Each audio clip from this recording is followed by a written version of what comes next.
As a good Star Wars fan knows, since the Disney era, the franchise has been, chaotic, to say the least. With a sequel trilogy that not only ruined several center arcs from the original movies, but wasn't even internally coherent. The 8th went against everything the 7th established, and the 9th minimized the impact of the 8th.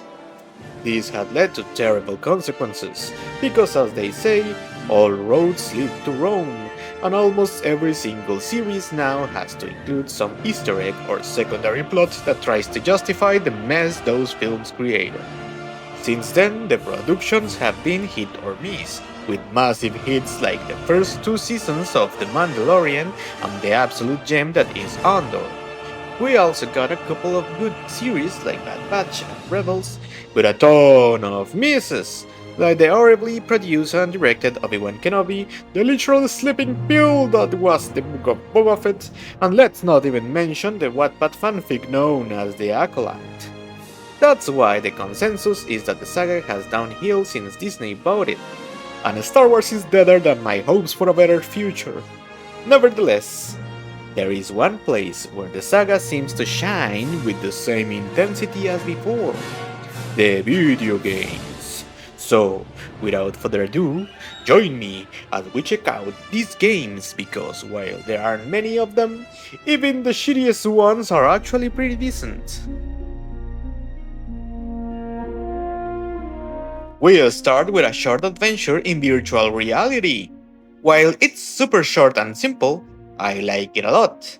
I'm talking about Vader Immortal, a 2-hour-long adventure split in 3 episodes that chronicles the misadventures of genetic smuggler number 1 and his charismatic robot companion, as they try to escape Vader's castle on the planet Mustafar.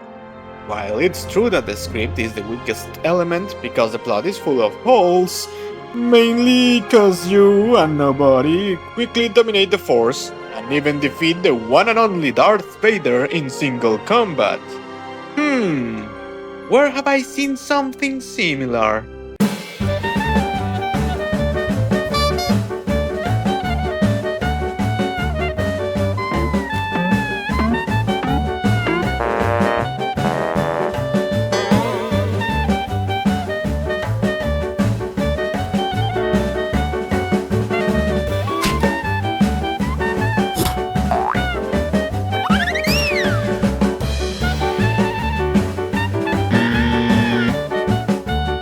It even has the same shitty excuse that the protagonist is a descendant from a powerful lineage. Lame. I still think it's a great game, mostly because of the atmosphere and the visual quality of the VR. If you want to feel like you are actually inside the Star Wars universe, this is the best game for that. And if you treat the plot not as canon but as a Disneyland attraction, you will enjoy this game like hell. The gameplay, however, is dull. It's basically a walking simulator with super easy door hacking puzzles that the developers forgot about completely after the first chapter. The combat, on the other hand, is very intuitive, as is using the Force. You just have to swing that lightsaber as you did when you were a kid playing with a stick, and you probably still do when nobody's watching. It's a great game to show virtual reality to older members of your family, because it's so easy that anyone can pick it up and enjoy it. I had my dad and some uncles play it, and they absolutely love it. The game also includes a dojo mode in each chapter.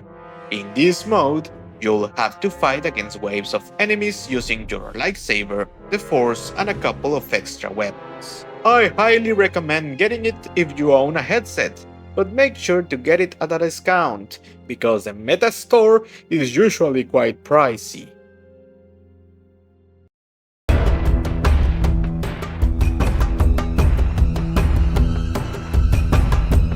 We continue with the same technology to talk about the literal trailer for the real Disneyland attraction, Tales from the Galaxy's Edge. Believe it or not, this game is very competent.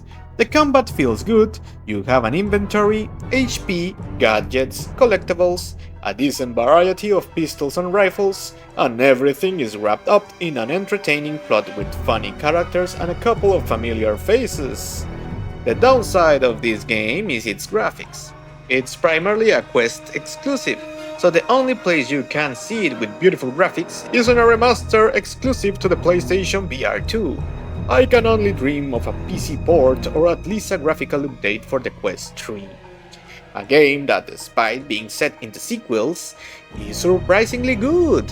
This proves that the saga works better when the plot is centered around new characters and less explored topics. Here we play as genetic smuggler number 2. After being attacked by space pirates, we end up on the planet Batu. Here we met a friendly chatty bartender who will tell you one of 4 stories if you interact with the specific items. Meanwhile, you help C-3PO and R2-D2 stop the bankrupt creativity of J.J. Abrams. I mean the First Order. It's a pretty funny game that I recommend, but the only thing is, if you are going to get it through the Meta Store, be sure to buy it with the Last Call DLC. If you don't, you'll only get half the story. It's a pretty good Star Wars game and perhaps the best one in VR. Plus, in this story, the cast is full of aliens, which is something many people have been pleading for forever in Star Wars media.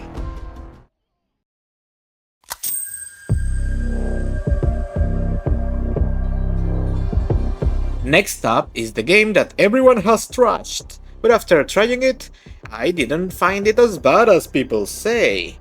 Yes, I'm talking about Star Wars Outlaws. People treat it as the worst Star Wars game ever, and that couldn't be further from the truth. It is a mediocre game, literally. Not good, but not bad either. It's frustrating because you can feel the wasted potential of the core idea. This game, if handled by a company other than Bugisoft, could have shown as brightly as other titles in this video. But oh well, it is what it is. Truth be told, I do like the script. It was very functional and correct. I thought I would dislike the protagonist because of all the hate people threw at her, but that wasn't the case. I mean, I didn't love her, but I didn't hate her either. And if we compare the plot of this game with the majority of Disney Plus series, this script wipes the floor with them. I mean, at least here, there aren't ridiculous chase scenes or ruptures of time and space for cheap shock value. Right, Obi-Wan?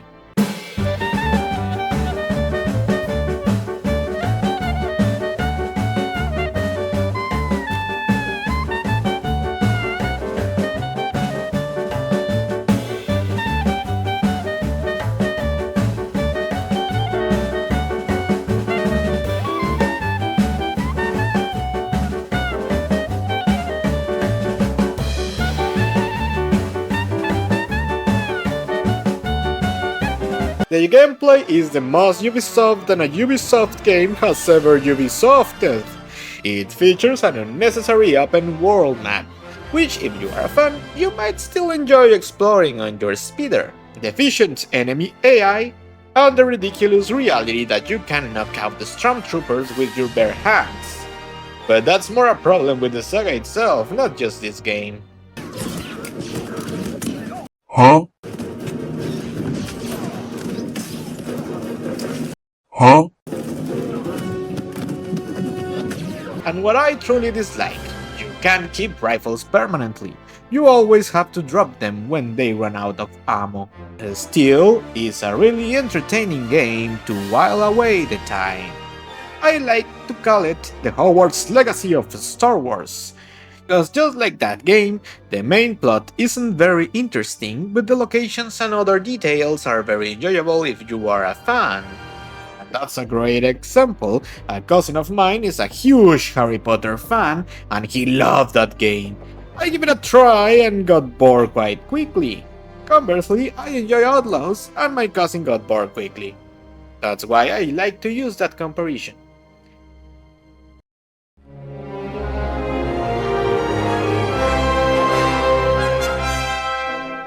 And of course, we can't forget the game that flew too close to the sun but whose wings were crippled by EA's unlimited greed. Battlefront 2, Star Wars take on Battlefield. It's a genuinely good game that gave me so many hours of fun, but it was dead on arrival because of its disgusting microtransaction system. Even after they changed that, the damage was already done, and its lifespan didn't last as long as it should have. However, there are still people playing it, and with the recent premiere of Andor Season 2, the game got a second wind, though I'm not sure if it still has full lobbies. Even though many people liked its campaign, for me it was totally meh. Honestly, I legitimately like the Outlaws scripts much more than this one. But still, the shining star of this game is its online mode, and there's just no comparison there. Epic space battles, conquering zones, and even hunting stormtroopers as an Ewok in a horror-like mode. It's pure chaos. Blasters, starships, and lightsabers clashing in the saga's most iconic locations.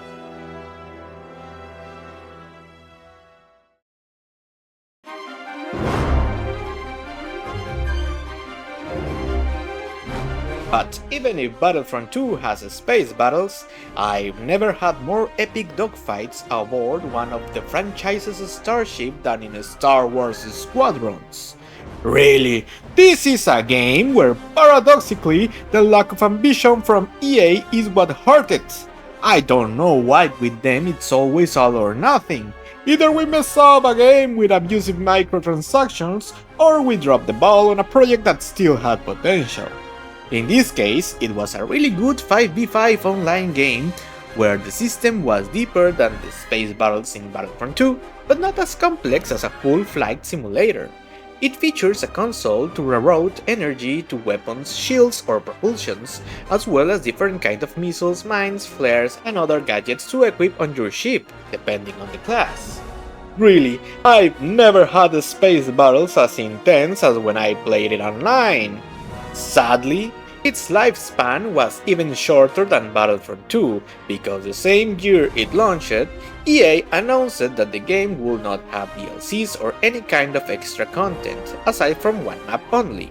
So we got stuck with the same 7 maps and ships from the start, which eventually bored the player base. Imagine the vast amount of material they could have added. Maps from the original trilogy, from the Clone Wars, even from the sequels, but no. Today, its online mode is truly dead. I haven't found a single match in years, but still, its campaign is really good, and if you add the fact that you can play this game in VR, oof! It enhanced the experience to another level.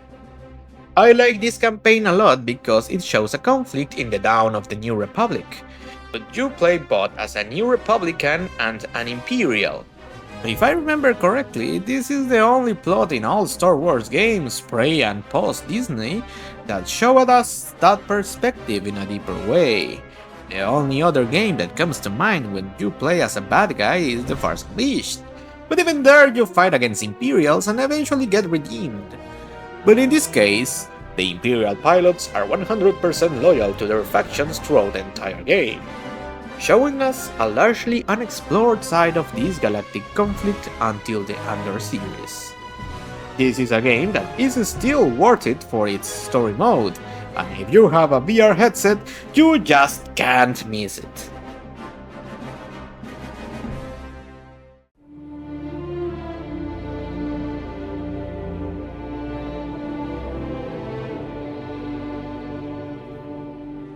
However, the jewel in the crown in the field of video games is, without a doubt, the Jedi saga. Cal Kestis is one of the best recently created characters in this universe since the mouse got its claws into Lucas's work. Not only are the scripts for Fallen Order and Survivor outstanding on their own, but the gameplay is super satisfactory, being a mix of a Souls-like mechanics with Uncharted-style parkour, since enemies respawn every time you rest, and you have to be very sharp to parry attacks or deflect blaster bolts with precision. On the Uncharted side, we'll be climbing and jumping a lot, and unlocking force powers to reach new places on the map. The game also features a customization model for Cal, his lightsaber, and BD-1. In the first game, this feature is very limited, because you can only modify the color of Cal's clothes and poncho, as well as BD-1's colors. That improves a lot in its sequels, perhaps too much for its own good. This is a gem of a game that, while it's true that it explores a very worn-out topic in the galaxy far, far away, the Jedi Purge, it does so with love and in a company of a super charismatic cast of new characters. This confirms what I mentioned when I talk about Tales from the Galaxy's Edge. The saga works much better when it centers the plot on totally new characters and doesn't abuse cameos. Take The Mandalorian. That series started to lose its grips when they put in so many legacy characters, making the galaxy feel so small. And even though Fallen Order and Survivor have the cameo of a certain villain with asthmatic problems, it makes sense, since this Dark Lord was hunting Order 66 survivors at that time. These are the best Star Wars games of recent times, and the ones that brought my hopes back after the fiasco that the sequels were for me. I can't wait for its third installment. And that's my allegations in defense of the franchise, my friends. A saga that I adore since I was 2 and accidentally put on the VHS of A New Hope, according to my parents. And look, it's fine if you like the sequels or some of the Disney Plus series. I like to make jokes about them because I truly didn't like them. But I recognize that there were interesting elements in each one. I didn't like the plot of the Acolyte, but the fight scenes, especially the 5th episode, were great. I did like that the lightsabers were mortal again. I didn't like what they did with Ahsoka, Sabine and Thrawn in the Ahsoka series, but I love those too. I was hooked to the series just to see what the deal was with those Dark Jedi. And Ezra also feel like Ezra. I didn't like the direction and production of Obi-Wan Kenobi. It felt like a cheap fan-made film, but it had its moments. Perhaps it would have worked better as a movie than as a series. And even if I don't have any positive thoughts about the sequel trilogy aside from the fact that they are visually beautiful, I recently saw a video by a Mexican Star Wars YouTuber named Joshua Revan, in which he relates all the politics and history of the galaxy told in novels, comics, and video games from the prequels to the sequels. Lore-wise, the gap between the original trilogy and the sequels was truly interesting, a Cold War-esque plot full of conspiracies. So maybe they can make some kind of Clone Wars series that makes the sequels feel less like a cheap closure to this great saga. But at least in the video games field, for me, Star Wars shines as bright as before. So tell me, did you play those games? What do you think about them? Are you with me or do you still think they are deficient? Tell me in the comment section what do you think about this topic. Leaving a like and subscribe so the algorithm can work its magic. And may the force be with you, my friends. Always.